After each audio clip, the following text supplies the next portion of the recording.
Em que momento a sua relação com o álcool, com a bebida alcoólica, ficou pesada a ponto de você ter que parar e refletir? Foi quando eu comecei a me conhecer melhor, foi quando eu comecei a olhar para dentro e ver que eu vivia um ciclo vicioso de... Eu não bebia muito, eu tomava cerveja praticamente todo dia, mas porque eu gostava de tomar cerveja todos os dias naquele momento, até os meus 30 anos, vivendo todas as noites em bares, em rolês, em teatros, em festas.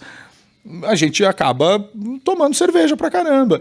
Só que eu vivia um outro mundo, assim, que era um mundo um tanto quanto revoltado, talvez, por ser...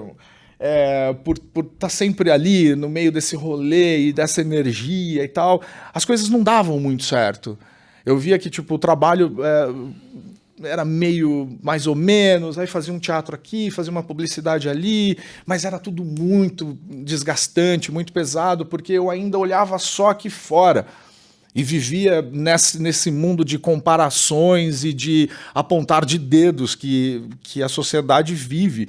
É uma sociedade comparativa o tempo todo. Todo mundo está se comparando e está se julgando o tempo todo pela roupa que veste, pelo carro que anda, pelo tênis que comprou, pelo relógio que tem no pulso, pelo celular que o cara coloca na orelha. Então, assim... As pessoas vivem nisso o tempo todo. E eu vivia inserido nisso, porque eu não olhava para dentro, eu só olhava para fora. E quando eu passei a olhar para dentro, eu comecei a entender que muito se devia também pela presença do álcool na minha vida. Porque o álcool ele é um expansor negativo, né, de energias. Tem até uma frase que diz que o álcool extrai a essência da alma. E em excesso, é óbvio que isso vai acontecer, né? Você abre seu campo energético para muita coisa negativa e você acaba consumindo aquilo e vivendo aquilo. Então, eu depois que passei a me entender melhor através do xamanismo, através da ayahuasca, eu comecei a olhar mais para dentro de mim e entender onde estavam os meus possíveis erros. Então, assim, eu cometia excessos tomando cerveja demais, cometia. Então, como o Pierre é meio... eu não vou dizer que ele é radical, mas assim, ele gosta de fazer e fazer bem feito. Então, quando eu entendi que a presença do álcool não era bacana na minha vida naquele momento, eu cortei. E no que eu cortei, em pouquíssimo tempo, as coisas clarearam de uma forma que eu falei, mano, é impossível.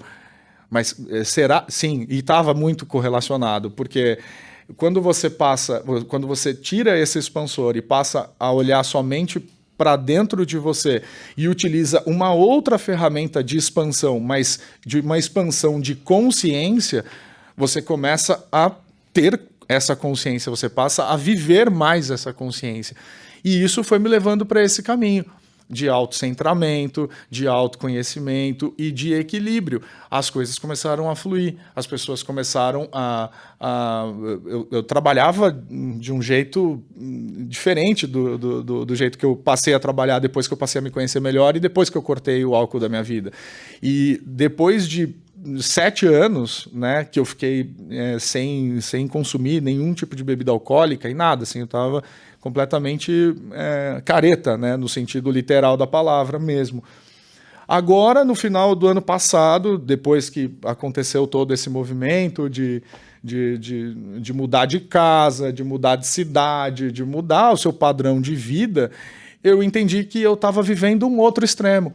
Eu falei, cara, e a gente não precisa viver esses extremos. Hoje eu tenho maturidade, hoje tem a cabeça mais no lugar, hoje tem um pouco mais de equilíbrio para a gente sentar e tomar um vinho qualquer hora, tomar uma cerveja. Ou, não vou dizer destilados porque eu não gosto muito, mas... Mas foi quanto tempo sem... Fiquei 7 anos. Fiquei 7 anos sem bebidas alcoólicas, sem nada.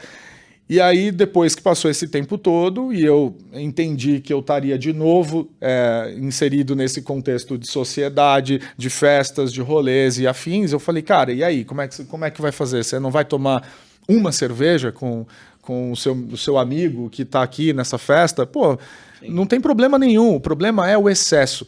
Acho que a gente se excede muito em inúmeras coisas. A gente fala muito, a gente pensa muito, a gente come muito. Muitas vezes a gente se excede de todas as formas, inclusive às vezes a gente também bebe muito. Então, se a gente tem um pouco mais de consciência, a gente começa a entender até onde a gente pode ir e até onde é legal para você, entendeu?